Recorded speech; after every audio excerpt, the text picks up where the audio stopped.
So let's implement the policy iteration algorithm. Okay, and again what we need some inputs. So they are numpy and matplotlib. Okay, so let's import them. So let's copy them from the other algorithm we have implemented, so it will be fast. Okay, so let's run this, and again what we need to define, reward and transition metrics. So here we have to make some changes. Okay, so we will not be using this np array method for now. Let's change the way we define it. So let's say reward will be np dot zeros, and then it should be number of states,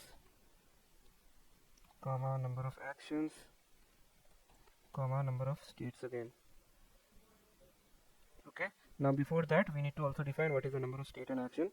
So it will be 2, and also the states are 2.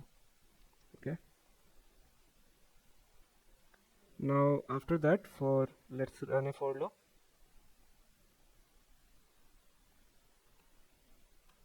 Okay, for s in range of number of states we have. Okay, for a in range number of action we have. Okay, and we'll update the rewards s comma a comma s plus a mod and states equal to 1. So let's run this and check what is the reward we are getting. So this is how basically this code will do. Okay, let's now create our transition matrix. Action equal to np dot array.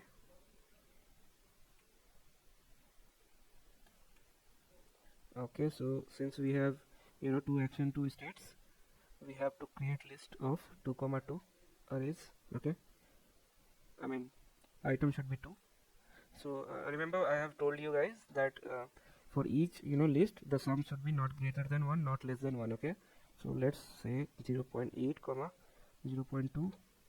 Copy this, clean paste. Okay, now paste it for 5 times.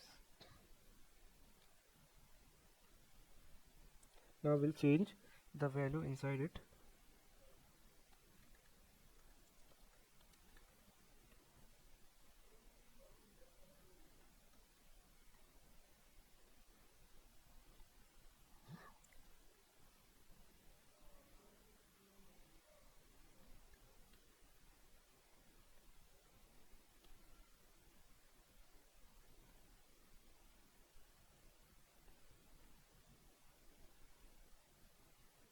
Okay, so we are done with transition matrix. So let's print this and see how it looks like. Okay, it looked like this. Okay, so let me explain you what exactly I'm doing here is.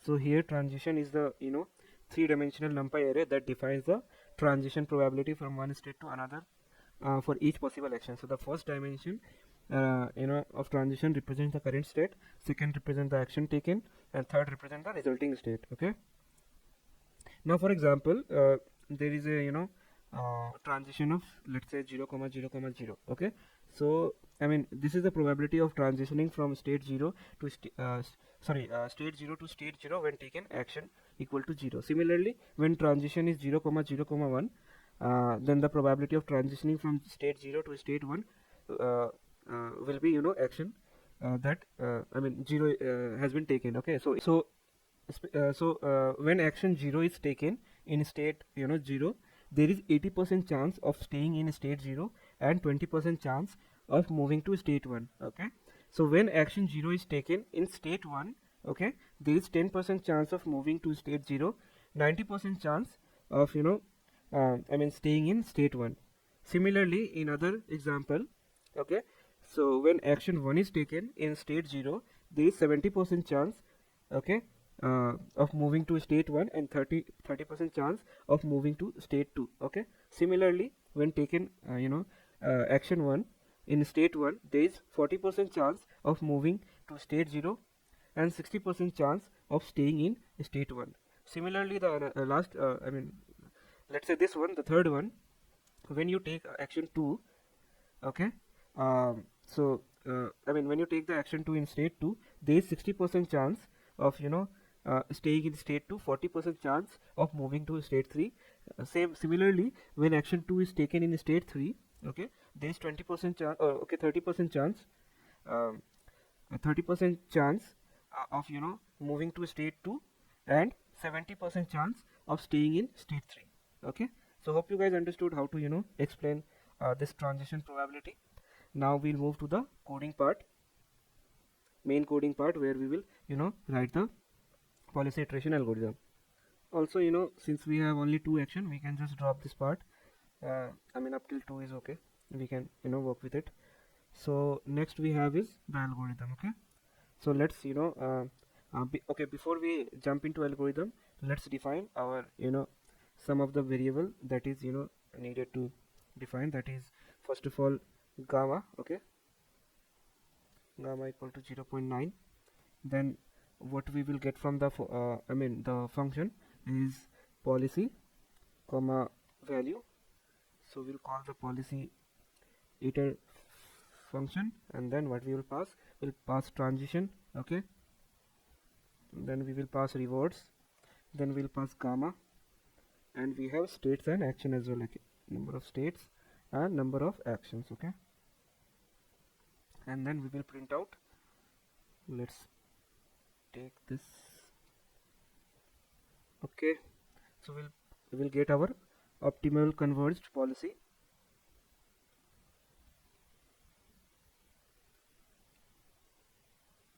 Okay, and it should be policy, and we'll receive our value function also, so it will be v.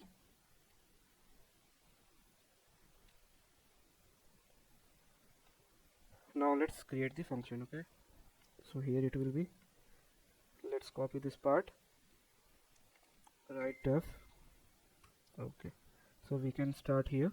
So first of all, remember what we do for defining policy. We define it to 0, right? So let's take this. So it will be named as policy. Okay, it should be np zeros of number of state we have, and that's all we need, and the type will be int.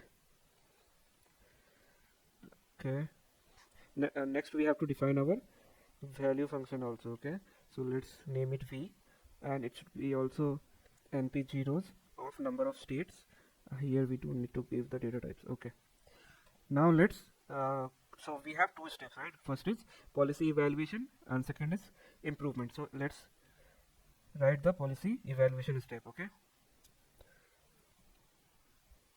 so here we will write while true. Okay, we need to set our delta equal to 0. Then for s in range, number of states we have. Okay, so v old will be v of s a equal to policy of state. Then so here we are writing the function. Remember the formula: transitions state comma action comma state 1, and it will get multiplied with reward of state action state 1 plus gamma to v of s1. Okay,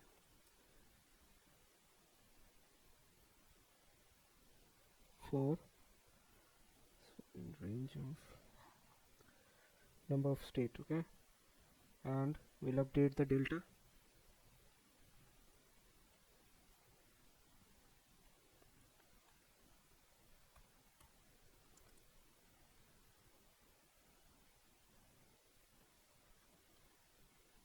Okay, so that's all we have in evaluation. Now improvement. Okay, improvement, let's define some variable that is stable policy. Okay, will be true. So for s in range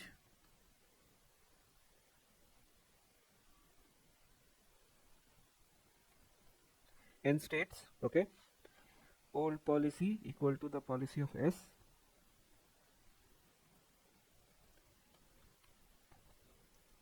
Now Q will be NP zeros of number of actions. Okay, for A in range and actions. Again, here we will apply that formula. So let's copy this from here and then paste it here. So it will be replaced to QS from sorry, VS2. Okay, sorry, why it is happening.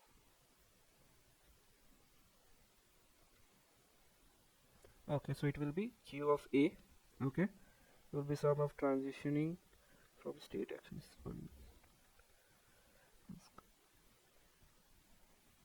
Okay, so this is good.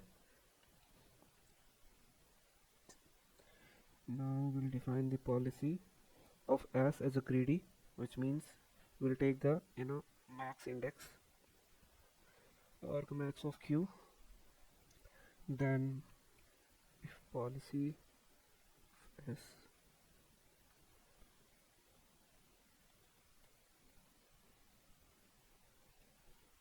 okay, old policy, and if it is not equal to old action, then we'll make our stable policy equal to false, and then if stable policy true, then break. Okay, now we'll write the plotting function so that we can see how basically they look. Okay, so plot v plt dot title will be our optimal value function. Okay, now we have to define our x level and y level.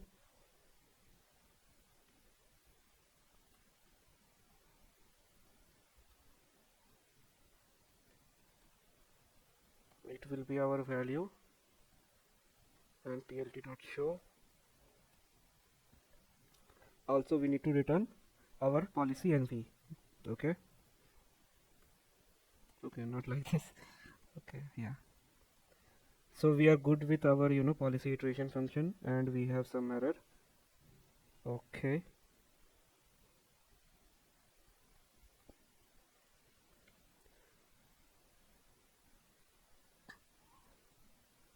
I think there is an indentation error here.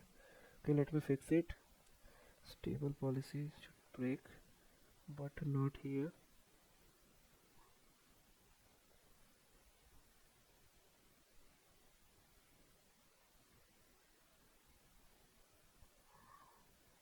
Okay, it should be inside the while loop. Now let's run it. Again, same issue. Okay, now it should run. Yeah, so we are good to go. Let's run the code. Okay, before that, let me explain you what exactly I'm doing here. So I mean, the loop starts, you can see that loop start by performing policy evaluation to estimate the value function that you see here for the current policy. So for each state and action, okay, I mean, the expected reward and the expected next value is computed using the transition probability that we have defined above, and then the current value function, which is stored in the V array. Okay, um, I mean, and then we use the Bellman equation to update the value function estimate, and then loop continue until the change in value function estimate is below a certain threshold.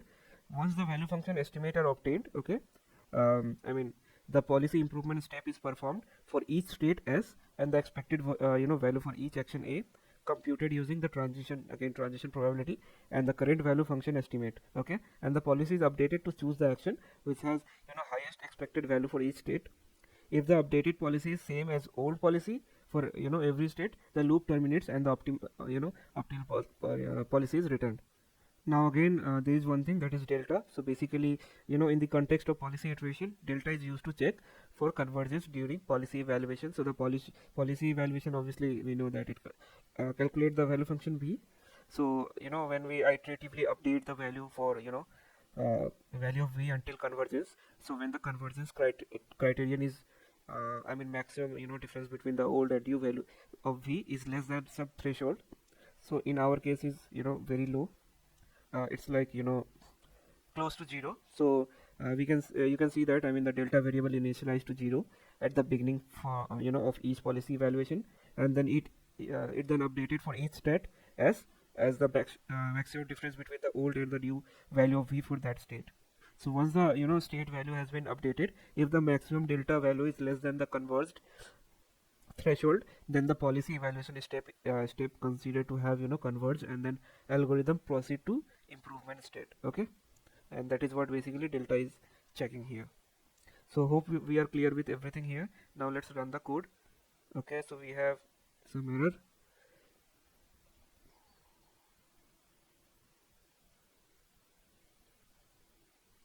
Okay, it's here.